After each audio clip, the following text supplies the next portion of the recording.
Les pediría, por favor, que me acompañen al Evangelio de Mateo en el capítulo 26, para que podamos continuar con nuestro estudio del Evangelio de Mateo en el capítulo 26, y vamos a estar leyendo los versículos del 17 en adelante.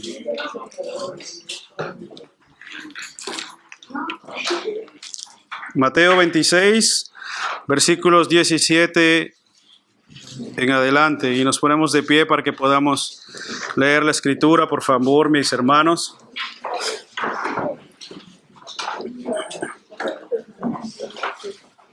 Dice así la escritura, el versículo 17: el primer día de la fiesta de los panes sin levadura, vinieron los discípulos a Jesús diciéndole: ¿dónde quieres que preparemos para que comas la Pascua?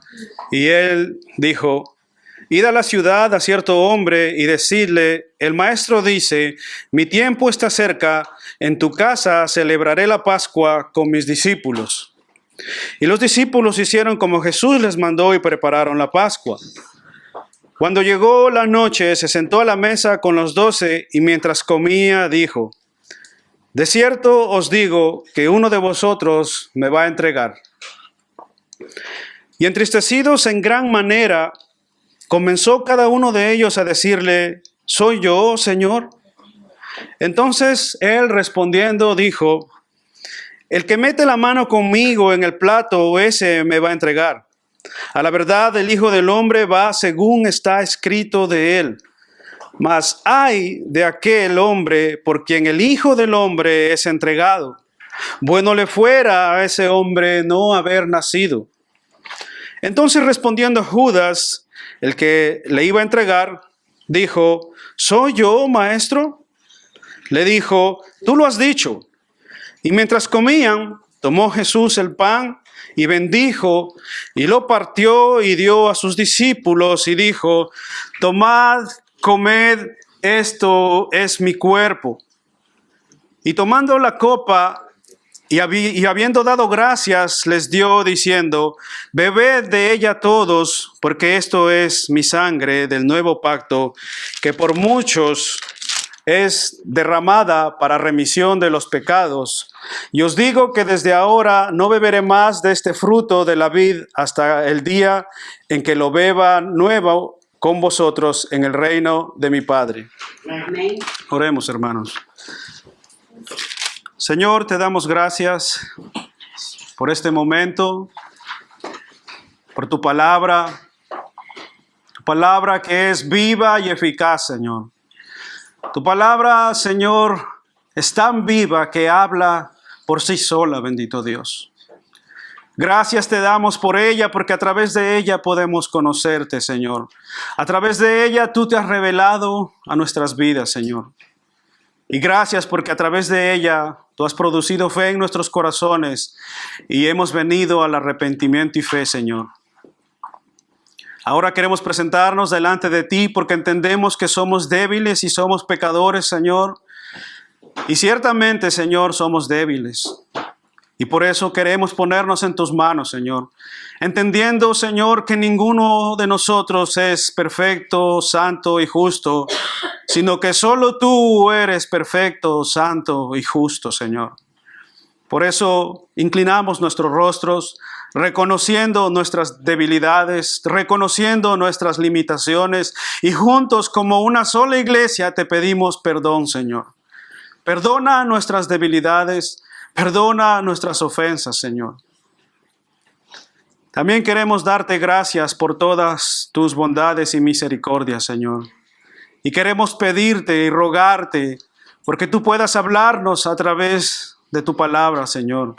Que tú puedas llamarnos, Señor, a través de ella. Que tú puedas exhortarnos, animarnos, confrontarnos con ella, Señor, para que nosotros podamos vivir conforme a ella y así darte gloria. Te damos gracias por tu sacrificio y tu amor demostrado en la cruz del Calvario por nosotros pecadores, Señor. En el nombre de Jesús nos ponemos en tus manos. Bendice tu palabra, Dios. Amén. Pueden tomar asiento, mis hermanos.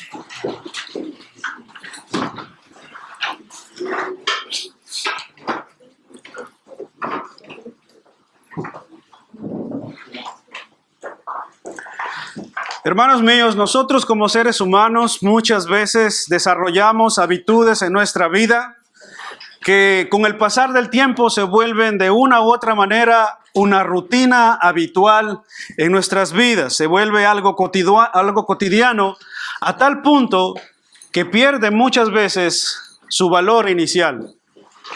Desarrollamos habitudes en nuestra vida, muchas habitudes son muy buenas, pero llega un punto en nuestra vida que se vuelve tan rutinario y tan común que pierde el valor de su inicio. De la misma manera, hermanos, el pueblo de Israel recibió algunas ordenanzas de parte de Dios y luego, después de tantos años de llevarlas a cabo, esto perdió así su valor y su significado de inicio. Y en este pasaje de las Escrituras tenemos un ejemplo de eso. Y yo quisiera que veamos, hermanos, a través de este pasaje, las implicaciones que tiene cuando el Señor da un mandamiento y cómo éste va perdiendo su valor y su significado de inicio, porque nosotros como hombres caídos y pecadores, así los tenemos. Veremos también cómo Cristo reivindica el verdadero valor y el verdadero motivo por el cual celebramos asimismo nosotros la cena del Señor. En este texto, hermanos, veremos también el reemplazo de la Pascua simbólica judía del antiguo pacto con la cena del Señor, que es un memorial conmemorativo al sacrificio redentor de Cristo en el nuevo pacto. El reemplazo del antiguo pacto, de la Pascua judía, lo tenemos hoy aquí, lo vamos a celebrar juntos como iglesia en la cena del Señor, que es el reemplazo de este nuevo pacto. Así que lo veremos a través de este pasaje dividido en 3 puntos y vamos a ver en primer lugar entonces la preparación de la Pascua. Versículos 17 al 19 y dice así: el primer día de la fiesta de los panes sin levadura, vinieron los discípulos a Jesús diciéndole: ¿dónde quieres que preparemos la Pascua? Y él dijo: id a la ciudad a cierto hombre y decidle: el maestro dice, mi tiempo está cerca, en tu casa comeré la Pascua con mis discípulos. Y los discípulos hicieron como Jesús les mandó y prepararon la Pascua. Hasta ahí dejamos, hermanos. Si ustedes notan, hermanos, en el contexto de este pasaje, nos encontramos en la última semana de nuestro Señor Jesucristo, una semana antes de su muerte, unos días antes de su muerte, perdón. Como dice el texto, este es el primer día de la fiesta, el día de inicio a la celebración de la Pascua, a la celebración de los panes sin levadura, conocida así también como la Pascua, que duraba 7 días. Y para los que no saben qué es la Pascua o qué es la fiesta de los panes sin levadura, era una fiesta que celebraba el pueblo de Israel, conmemorando así la liberación de la esclavitud del pueblo de Israel de las manos de Egipto. Y el nombre dado a esta fiesta proviene de la práctica de no usar levadura para realizar los panes para la conmemoración durante toda la semana de esta fiesta. La celebración duraba 7 días y el primer día de esa celebración era el plato fuerte, era la celebración de la Pascua. Ese era el primer día, se celebraba la Pascua. Toda esta celebración recordaba las promesas y misericordias de Dios, hermanos, y no cabe duda de que para ellos, para los judíos, esta celebración era verdaderamente importante. Algo que seguramente para nosotros tal vez no es muy importante, porque nosotros nunca hemos sido esclavos. Si no, levanten la mano, ¿quién de ustedes ha sido esclavo? ¿Y quién de ustedes ha pasado 400 años como esclavo en algún país o en alguna nación? De manera, hermanos, que nosotros a ciencia cierta no podemos llegar ni siquiera a comprender ni a entender lo que para ellos significaba esa celebración. Para ellos era un acontecimiento muy importante porque era el fin de la agonía, el fin de la esclavitud, el fin y por fin llegaba la liberación de su esclavitud. 400 años como esclavos en una tierra sirviendo a otros hombres, muchas veces abusados, muchas veces violentados y cantidad de cosas que usted seguramente ha visto en películas y cuando ha leído la Biblia, si es que la ha leído. Así que el versículo 17 dice que los discípulos deseaban preparar la Pascua. Y no olviden, hermanos, que tenían ellos que tener mucho cuidado, porque si ustedes recuerdan en los pasajes anteriores, ellos sabían que los fariseos le habían puesto un precio a la cabeza de Jesús. Por lo tanto, Jesús estaba siendo buscado. No sé si ustedes han visto las películas del oeste cuando ponen ahí en los carteles, ¿verdad? Se busca. No hicieron eso con Jesús, pero todo el mundo sabía que se buscaba a Jesús. Entonces los discípulos habrían preparado la Pascua y tenían cierto cuidado. Y nuestro texto en Mateo no nos dice quiénes eran ni cuántos fueron los discípulos, pero Lucas, que es el texto paralelo a este pasaje, dice que fueron Pedro y Juan los que estaban preocupados de celebrar esta Pascua. Así que ellos tenían que matar el cordero, preparar la Pascua, preparar las hierbas amargas, que era un recuerdo de las lágrimas y de la esclavitud que ellos pasaron y que tuvieron ahí. El agua con sal también era parte de este rito simbólico, y las lágrimas durante la esclavitud simbolizaba justamente el agua con sal. Ellos comían hierbas amargas, ellos comían agua con sal para recordar la amargura de ese tiempo. Era un tiempo verdaderamente amargo. Nosotros no podemos llegar ni siquiera a imaginar cómo era eso. Además, era también una preparación de una pasta hecha con manzanas, dátiles de granadas y nueces, que simbolizaba la arcilla que tenían que haber ellos convertido en ladrillos. Todo era una alimentación simbólica, recordando el tiempo amargo que vivieron ahí. Todo esto, hermanos, más 4 copas de vino para recordar las 4 promesas de Éxodo 6, versículos 6 al 7. 4 copas de vino tomaban ellos en este día de celebración de la Pascua. Y Éxodo 6, versículos 6 al 7 dice: por tanto dirás a los hijos de Israel, yo soy Jehová, y yo os sacaré de debajo de las tareas pesadas de Egipto, y os libraré de su servidumbre, y os redimiré con brazo extendido y con juicios grandes, y os tomaré por mi pueblo, y seré vuestro Dios, y vosotros sabréis que yo soy Jehová vuestro Dios, que os sacó de debajo de tareas pesadas de Egipto. En este texto, hermanos, están contenidas las 4 promesas que ellos celebraban en el día de la Pascua. Y las 4 copas simbolizaban estas 4 promesas. ¿Cuáles son esas 4 promesas que encontramos en este texto? Número 1, los sacaré de las tareas pesadas y los libraré de la esclavitud. Número 2, los redimiré. Número 3, los tomaré por mi pueblo. Y número 4, y yo seré vuestro Dios y vosotros seréis mi pueblo. Esas eran las promesas que cada vez que ellos tomaban una de esas copas recordaban estas 4 promesas que Jehová Dios le había hecho a su pueblo. Y los discípulos fueron diligentes, prepararon todo con orden y ya tenían, hermanos, ellos la habitud de realizar año tras año esta celebración. Ellos tenían la habitud, y en esta ocasión era muy especial porque obviamente ya no iban a celebrar la Pascua como de habitud ellos celebraban. Recuerden que ellos celebraban la Pascua en un momento de cena familiar, en un momento muy caluroso, alrededor de una mesa en familia. No celebraba cada quien por su lado, sino que ellos se reunían en familia, en el calor de un hogar. Pero esta vez era diferente porque ellos iban a celebrar la Pascua con el Señor Jesucristo, con su Maestro. De tal manera que ellos habían dejado todos y cada uno a sus familias y se habían reunido todos juntos como una sola familia para compartir en la mesa con el Señor. Por eso era un momento muy especial. Se dan cuenta cómo ellos están haciendo todo nuevo y de manera distinta. La Pascua era toda una cena familiar y ahora estaban ellos reunidos a través de la persona de Jesucristo en una mesa para hacer algo distinto, muy especial. Por otra parte, hermanos, algo muy importante en este pasaje, si ustedes notan con atención, la composición de este pasaje, hermanos, parece como si tuviéramos delante de nosotros un sándwich. Un sándwich. Tenemos las 2 celebraciones, primero la Pascua, luego la cena, y en medio la traición de Judas. En los primeros versículos del 17 al 19 tenemos la preparación de la Pascua, ustedes lo pueden ver. Así se compone este pasaje. Y luego del versículo 20 al 25, el caso de Judas, la traición y la denuncia del Señor Jesucristo por lo que Judas iba a hacer.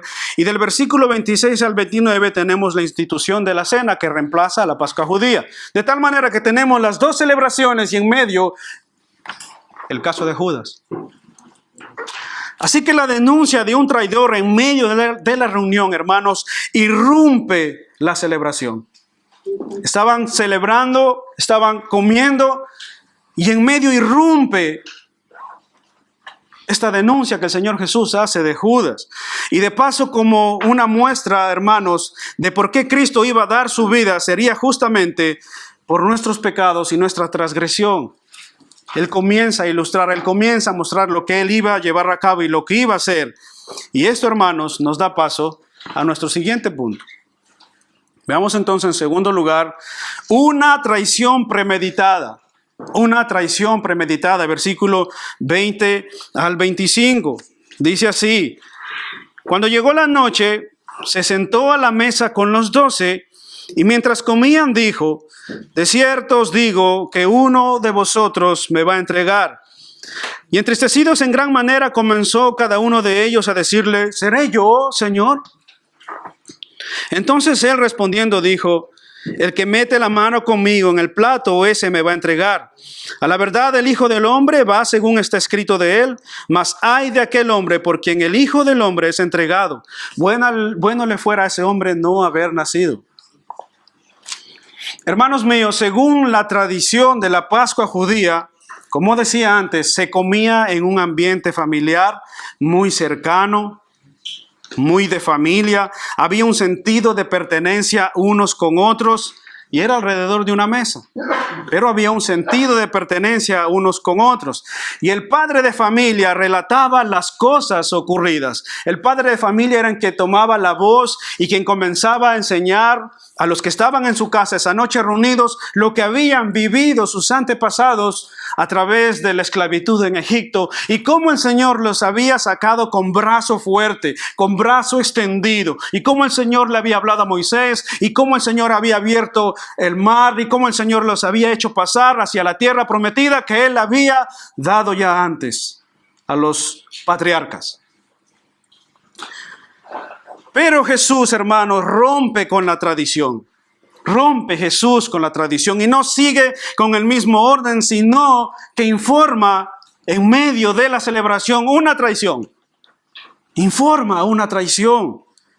Y eso, hermanos, obviamente les cae como un mazazo a los discípulos.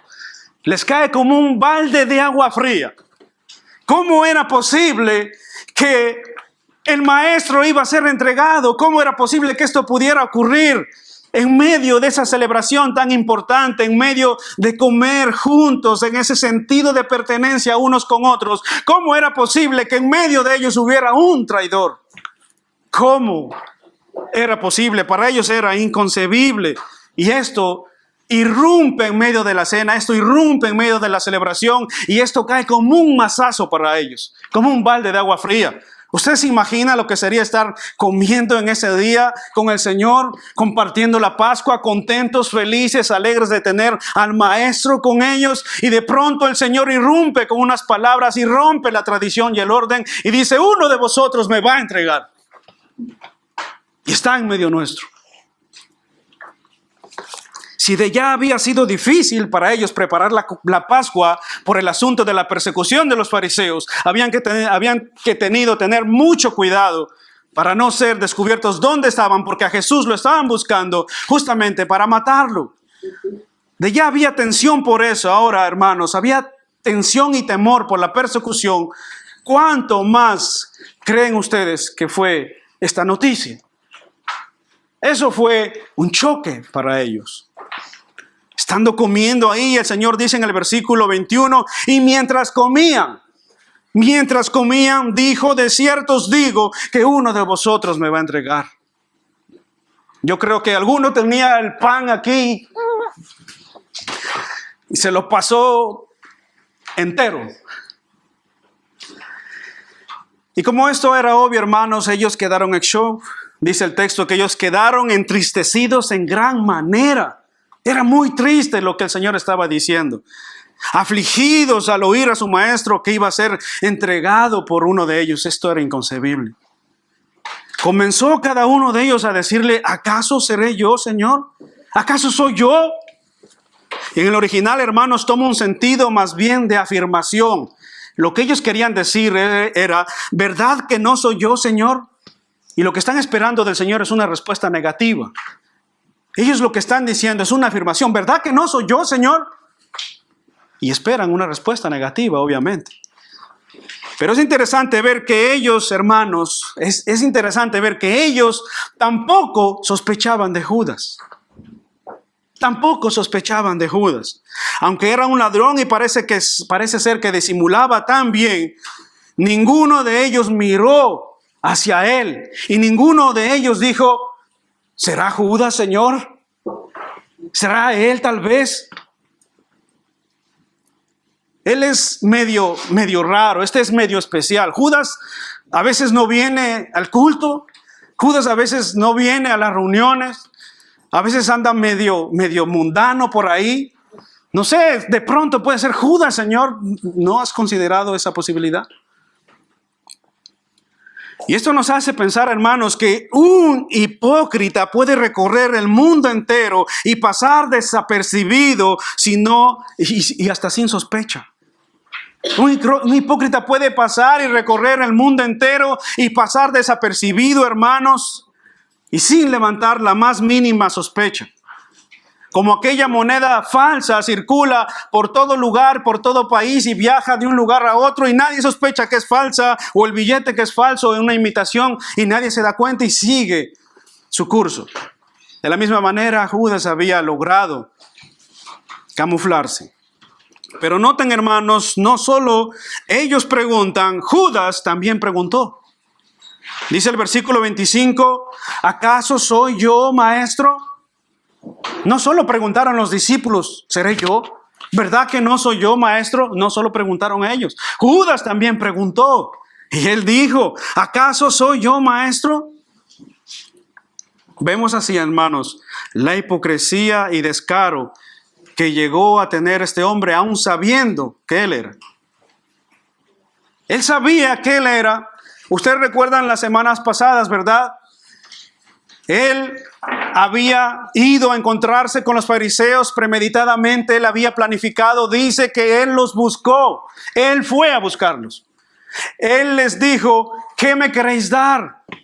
Y luego dice el versículo que él buscaba un momento oportuno para entregar a Jesús. Y luego estaba ahí en la mesa tan tranquilo y tan campante. Había pasado desapercibido, 3 años y pico había caminado con el Señor y nadie se había dado cuenta hasta cuando el Señor denuncia este acto y ni siquiera ellos dijeron, ¿será Judas tal vez? Señor, ¿has considerado eso? No, él había pasado desapercibido completamente, hermanos. Pero él llegó a preguntar también hipócritamente, ¿seré yo, Señor? ¿Se imaginan esa escena? Cuando él sabía completamente que era él. No sé si ustedes han visto alguna vez a alguno de sus hijos jugando y ustedes le han estado observando y de pronto pegó a un niño, le quitó el juguete a otro niño o hizo algún mal, cualquiera que sea. Y usted le dice, ¿por qué hiciste eso? Yo no he sido. Yo no soy. Yo no hice eso, papá. ¿No les ha pasado a ustedes eso? ¿Acaso no les ha pasado a ustedes también tal vez que alguien nos pilla en alguna situación mala, en alguna situación pecaminosa, a nosotros ya como adultos y actuamos también como un niño y decimos, yo no he sido? ¿Quién te ha dicho eso? ¿Cuándo? Es imposible eso. ¿No les ha pasado que a veces actuamos como Judas? O puede que pienses, hermano, y estés de acuerdo conmigo en decir que Judas era un tremendo hipócrita. ¿Estáis de acuerdo conmigo? ¿Estáis de acuerdo conmigo que Judas era un tremendo hipócrita, hermanos? Y muy astuto para ocultarse en medio. ¿Están de acuerdo conmigo? Estamos de acuerdo, ¿verdad? Pero déjame decirte algo. La hipocresía nos puede traer aquí, nos puede hacer participar de la cena del Señor y no levantar ninguna sospecha. en medio de la iglesia. Aún, hermano, cuando nuestras conciencias mismos nos señalan y nos acusan, nosotros somos capaces de actuar como Judas y decir, no he sido yo. ¿No les ha pasado, hermanos, así de sentirse alguna vez como Judas traidor? ¿Traicionamos a Cristo con nuestra actitud ante los incrédulos? ¿Traicionamos y le entregamos a Cristo cuando imitamos más a Judas en su falsa piedad y en su hipocresía antes que a Cristo en su sinceridad y en su carácter? ¿Traicionamos a Jesús cuando actuamos más como Judas en su hipocresía y en su falsedad en vez de imitar a Cristo en su santidad, en su sinceridad, en su carácter? Actuamos como Judas y participamos de la mesa del Señor y comemos del pan y el vino como si no pasara nada y decimos como Judas, ¿seré yo, Señor? Yo no he sido. Cuando en el fondo de tu corazón sabes que tienes que arreglar situaciones en tu corazón. En el fondo de tu corazón sabes que no estás caminando recto delante de Dios. Y en el fondo de tu corazón sabes que tienes asuntos pendientes de arreglar con Cristo. En el fondo de tu corazón lo sabes. Como Judas, él sabía que él era el traidor. Completamente lo sabía, él estaba claro en eso. Para él no había ninguna duda y aún así era capaz de preguntar, ¿seré yo, Señor? Muchas veces actuamos como Judas. Nos invade el espíritu de Judas. Y venimos aquí, participamos de la cena del Señor, tranquilos, campantes. Y podemos decir como él las mismas palabras. ¿Seré yo, Señor? Pero Jesús, hermanos, no fue indiferente a él. Jesús no se quedó indiferente a Judas. Jesús pesó la actitud de Judas. Jesús hizo una sentencia por la actitud de Judas. El Señor no se quedó indiferente. Los indiferentes con el Señor somos nosotros muchas veces. Pero el Señor jamás es indiferente con la actitud de aquellos que dicen ser sus hijos. Dice el versículo 24, la verdad, el Hijo del Hombre va según está escrito, eso no hay problema. Yo iré a la cruz del Calvario, no importa lo que pase, yo lo haré. Mas ay de aquel hombre por el quien el Hijo del Hombre es entregado. Bueno lo hubiera sido a ese hombre no haber nacido jamás. Bueno lo hubiera sido a ese cristiano no decirse cristiano si tiene la misma actitud que aquel que traicionó a Cristo. Dios conoce nuestro corazón, sabe nuestra actitud, Él conoce sus tiempos. Nosotros somos los que no conocemos muchas veces ni nuestro propio corazón. Porque nuestro propio corazón, dice la Escritura, es engañoso, malvado y perverso y alberga cantidad y cantidad de pecado.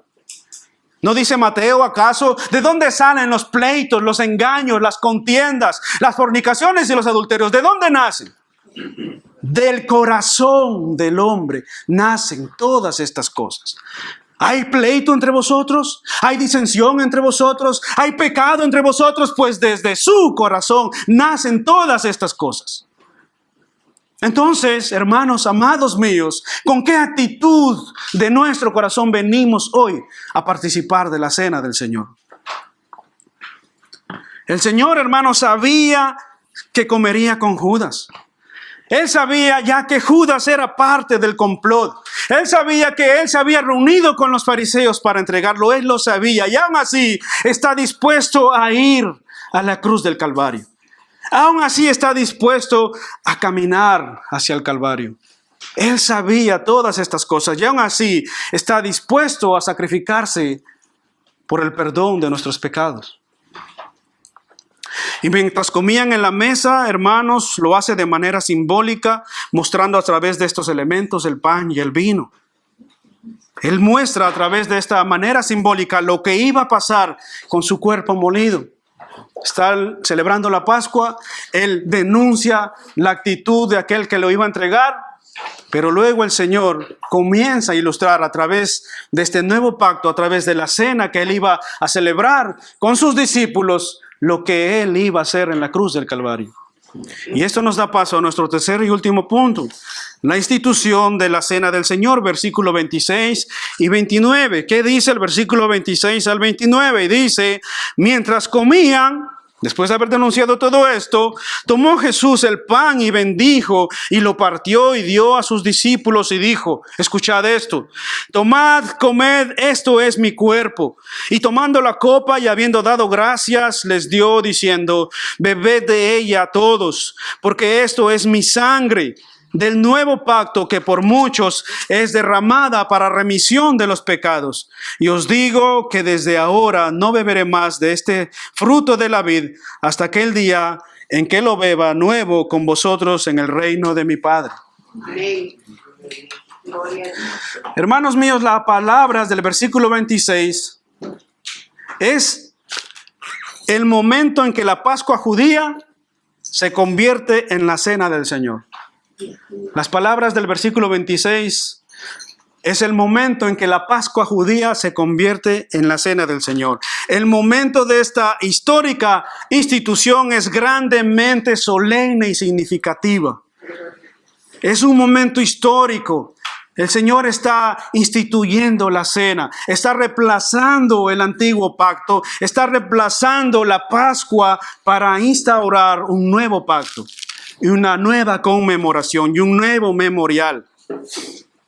Simboliza el fin de la Pascua judía y la venida de un nuevo pacto. Permitidme, hermanos. Así que los símbolos del pan y del vino, hermanos, nos recuerdan la ofrenda del cuerpo de Cristo en el Calvario fue hecha una sola vez y para siempre. Y que su obra redentora es lo único que expía nuestros pecados. Su obra redentora, esto nos recuerda, hermanos, el pan y el vino. Esto nos recuerda el sacrificio de nuestro Señor Jesucristo. Y su obra redentora y el sacrificio de Cristo fue hecho una vez y para siempre. Ya no hay más necesidad de sacrificar animales. Ya no hay más necesidad de realizar más ceremonias. La obra perfecta la hizo Cristo en la cruz. Así que cuando Jesús instituye este otro sacramento, habla de una liberación mucho más poderosa, mucho más significativa que la esclavitud de Egipto. El Señor ya no estaba hablando de una liberación del pueblo de Israel de Egipto. El Señor hablaba con esta nueva institución o este nuevo pacto, habla de una liberación de la esclavitud, del pecado y de la muerte. El Señor estaba hablando de liberación, pero liberación de nuestros pecados, liberación de la muerte eterna. De eso estaba hablando el Señor. Por otra parte, hermanos, Jesús encomendó esta ordenanza a la iglesia para que la practicásemos todos como un continuo memorial. Y dice que debe ser hasta que el Señor venga. Nosotros como iglesia deseamos practicar y enseñar, hermanos, que la cena del Señor es exclusivamente para los discípulos del Señor. La cena que nosotros preparamos una vez por domingo, una vez al mes, un domingo al mes, es justamente para recordar que la cena es exclusivamente para los discípulos, para los creyentes, para aquellos que han venido a Cristo en arrepentimiento y fe, para aquellos que han sido bautizados, para aquellos hermanos que ahora han sido incluidos en una iglesia local. Para ellos es la cena del Señor, es para sus discípulos. Si ustedes notan, hermano, los discípulos preparan la cena en el versículo 17, ¿verdad? Se sientan a la mesa con el Señor, sus discípulos en el versículo 20, y comen y reciben los beneficios de este nuevo pacto en el versículo 26. ¿Quiénes son todos estos? Sus discípulos. Son sus discípulos los que preparan, son sus discípulos los que están en el vínculo más cercano, son los discípulos los que están reunidos con Jesús y son ellos los que son beneficiados de este nuevo pacto, sus discípulos. Ahora, ¿por qué solo los discípulos? Bueno, alguien puede preguntarse, yo también quiero la Santa Cena. Pero oiga, la Biblia dice claramente que es solo para sus discípulos. Entonces, ¿por qué es solo para los discípulos? Porque solo los discípulos mantienen vivo el recuerdo de la promesa de la segunda venida de Jesucristo. Cuando se reúnen como iglesia, como dice 1 Corintios 11:26, dice: así pues, todas las veces que comieres este pan y bebieras de esta copa, la muerte del Señor anunciáis hasta que Él venga. ¿Quiénes son los que se reúnen domingo tras domingo a recordar este conmemorativo, a hacer este memorial? Sus discípulos. ¿Se dan cuenta? Son los discípulos los que entienden lo que significa verdaderamente participar de la cena del Señor. Y también son los discípulos porque ellos son responsables de la actitud con la que se acercan a la mesa del Señor. ¿Entienden eso, hermanos? Porque si no son discípulos, si son personas que nos visitan o si son incrédulos incluso, ¿cómo pueden ellos tomar conciencia de esto? De que no pueden tomar a la ligera este momento conmemorativo, este memorial de recordar el sacrificio de Cristo en la cruz del Calvario. 1 Corintios 11, versículo 27 dice: de manera que cualquiera que comiere de este pan o bebiera de esta copa del Señor indignamente, ¿oyeron eso? Cualquiera que comiera de este pan y bebiera de esta copa del Señor indignamente será culpado del cuerpo y de la sangre del Señor. O sea, serás declarado como aquel que crucificó a Cristo. Por tanto, pruébese cada uno a sí mismo y coma así del pan y beba de la copa, porque el que come y bebe indignamente, sin discernir el cuerpo del Señor, juicio come y bebe para sí. Entonces, en conclusión, no es cualquier cosa. ¿Os dais cuenta, hermanos, que no es venir aquí y comer el pan y el vino como si nada pasara? No, hay que examinarse. Nadie puede venir a la mesa del Señor y tomar indignamente como si nada ha pasado y tomar la actitud de Judas como diciendo: bueno, para que nadie sospeche que yo ando medio raro, voy a tomar hoy la cena. Eso es hipocresía. No importa al fin y al cabo lo que piensan los hombres. Lo que importa verdaderamente qué piensa Dios de ti, no lo que piensa tu hermano que está a la izquierda o a la derecha. ¿Y qué va a pensar de ti si no te paras a tomar la cena? Eso no es importante. Lo que es verdaderamente importante, ¿qué piensa Dios de nosotros?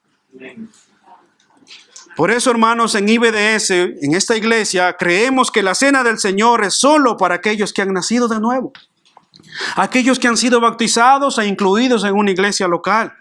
Y sobre todo, porque aquellos entienden la solemnidad de este momento. Ellos entienden la solemnidad y la responsabilidad que esto requiere.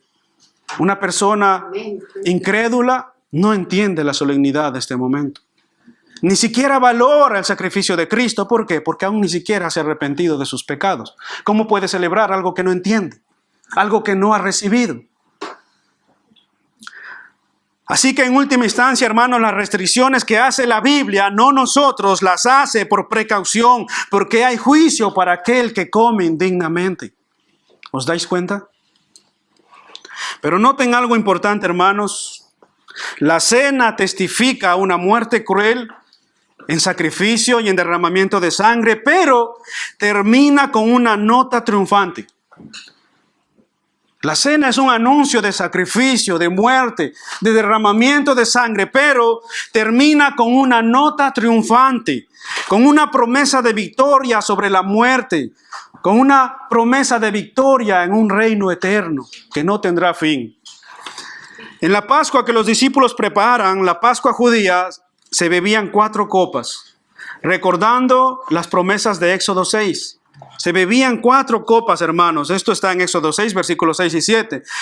Pero ese día tomaron solo 3 copas. Y la última copa dijo el Señor que la bebería con sus discípulos en el reino de su Padre. De acuerdo al Mishnah judío, la tradición oral judía, está prohibido tomar vino entre la 3ª y la 4ª copa. Entre esas que se cantan los salmos 115 y 119 y al finalizarse se toma la copa final. Pero dice el versículo 29 que el Señor dijo: os digo que desde ahora no beberé más del fruto de la vid hasta el día en que lo beba nuevo con vosotros en el reino de mi Padre. La 4ª copa, hermanos, es la copa de la alabanza y daba por finalizada la celebración y completaba el rito final. Era la celebración, el fin, se había terminado. Eso era lo que simbolizaba la cuarta copa. Y Jesús no tomó la última copa, ya que dijo que esa copa la tomará con sus discípulos, con su Padre. Así que, hermanos, esto deja una puerta abierta. Esto deja una puerta abierta y es la invitación abierta a todo aquel que escucha el Evangelio. Es una puerta abierta a todo aquel que desea participar en este gran banquete que el Señor ha preparado para todos aquellos que escuchan la invitación hoy en vida. Hoy en vida se os anuncia y se os invita: venid a la cena del Señor y tomad y bebed la última copa con Cristo, porque Él dejó pendiente que todos sus discípulos se sentarían a la mesa con Él y Él mismo les serviría y Él bebería con sus discípulos. Amén. Esta es la última copa, venid a Cristo. Esta es la última invitación, puede ser que sea la última. Ven a Cristo entonces hoy mismo. De lo contrario, mi amigo y amiga, déjame decirte que beberás sí de una copa. Beberás sí de una copa, pero será una copa amarga. Beberás el cáliz de la ira de Dios por haber rechazado en vida a Cristo. Ciertamente todos beberemos la última copa. Unos de gozo, unos llenos de júbilo, de agradecimiento por el sacrificio de Cristo y por habernos llevado al reino eterno de su Padre. Pero ciertamente aquellos que han rechazado a Cristo hoy en vida beberán la copa de la ira de Dios. Y no te recomiendo que bebas esa copa amarga. Joven, jovencito que estás aquí, o niños que están aquí, o adultos que estáis aquí escuchando. Piensa en esto. Piensa en esto un momento. ¿Podrías pararte delante de Dios y tener alguna excusa válida hoy? Después de haber escuchado estas palabras del Evangelio, puedes pararte hoy delante de Dios y decir: a mí nadie me invitó a esa cena. A mí nadie me dijo que había una última copa de beber junto contigo en tu mesa, en el reino de tu Padre. ¿Es que encontrarías alguna excusa válida para pararte delante del Señor y decir eso? Así que el creer en Cristo se expresa mediante recibirle. Creer en Cristo no es solo decir creo en Cristo. No solo se expresa de esa manera. Ese es un inicio y ese es un comienzo. Y qué bueno que creas en Dios, qué bueno que creas en su Hijo Jesucristo. Pero no es solo creer y decirlo, hay que aceptarlo, hay que vivirlo, hay que encarnar su sacrificio, su muerte, su abnegación, su vida, su carácter. No es solo decir creo en Cristo. Y lo hermoso, hermanos, de este pasaje es que a pesar de ver la traición más perversa, hipócrita y falsedad más grande de un hombre, Jesús estaba dispuesto a dar su vida. A pesar de saber todas esas traiciones, a pesar que Judas ya se había reunido para traicionarlo, a pesar incluso de que él sabía que Pedro lo negaría, a pesar de eso él estaba dispuesto a dar su vida y a caminar hacia la cruz del Calvario. Él no se detuvo. Él estaba determinado. Él había venido desde el inicio para morir en la cruz del Calvario y glorificar así a su Padre y salvar a todos aquellos que creyeran en Él. Él estaba determinado a caminar hacia la cruz. Y esta nueva ordenanza, la de la cena del Señor, como un memorial del sacrificio perfecto de Cristo, ilustra el sacrificio perfecto de Cristo en la cruz del Calvario. Esta cena ilustra el cuerpo y la sangre de Cristo. De la misma manera, hermanos, Cristo, el Cordero perfecto, Él no iba a cubrir nuestros pecados. ¿Sabían eso? Cristo, hermanos, en la cruz del Calvario, Él no iba a cubrir nuestros pecados, sino que Él nos iba a limpiar completamente de nuestros pecados. Él no solo iba a cubrir un pecado más, como nosotros, no sé si a usted le ha pasado esto, que cuando pecamos y hacemos algo malo, somos como aquellos que levantan la moqueta y meten la basura debajo de la moqueta, o las que limpian alguna casa, la meten debajo de los sofás, ¿verdad? No, Cristo no iba a ocultar nuestros pecados y a pasarlos por encima como si no pasara nada. No, Él iba a limpiar completamente nuestros más horrendos y grotescos pecados, los más oscuros, los más viles que te puedas imaginar. Él vino para limpiarte completamente y hacer que esos pecados rojos como la grana se vuelvan en blanco, carmesí como la nieve. Amén. Él no te iba a dejar como estás. Así que si Cristo te ha encontrado como un vagabundo, como un borracho, como un adúltero, un mentiroso, un fornicario o lo que quiera que puedas imaginarte, Él no está dispuesto a dejarte de la misma manera. Él no está dispuesto a dejarte de la misma manera. Puede que tú desees aferrarte a tus pecados, pero Él no está dispuesto. Por eso Él caminó hacia la cruz del Calvario. Amén. Por eso Él estaba determinado. ¿Y te has dado cuenta que en algún momento de tu vida te has apartado?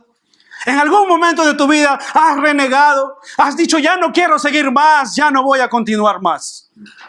Pero ¿qué ha hecho Él? Dice la Escritura en el Evangelio de Mateo, no dejaré que el palo que alumbra un poquito de fuego se apague por completo. Yo encenderé esa llama que un día se prendió. Yo la encenderé, dice el Señor. Y no dejaré que se extinga. Amén.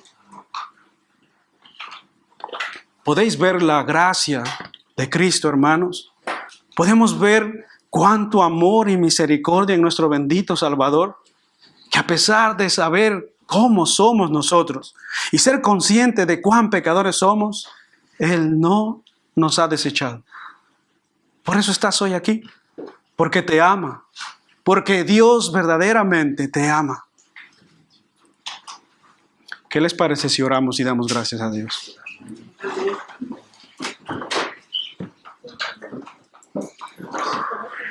Oh bendito Señor y Dios, te damos gracias por tu palabra, Señor.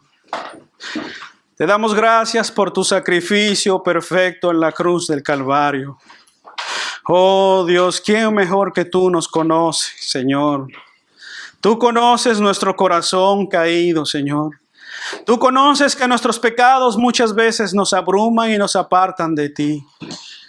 Y por eso quiero pedirte, Señor, que si en medio nuestro hay, Señor, aquellas cosas que nos apartan de ti, hay pecado en nuestros corazones, Señor, que hoy podamos rendir nuestro corazón a ti. Que hoy podamos venir en arrepentimiento y fe, Señor, a creer en lo que tú hiciste en la cruz del Calvario, Señor. Tú, siendo un Dios perfecto, justo y santo, fuiste a morir en una cruz por nosotros pecadores. Y dice tu palabra, Señor, que cuando nosotros estábamos muertos en nuestros delitos y pecados, aún así tú diste tu vida por nosotros, Señor.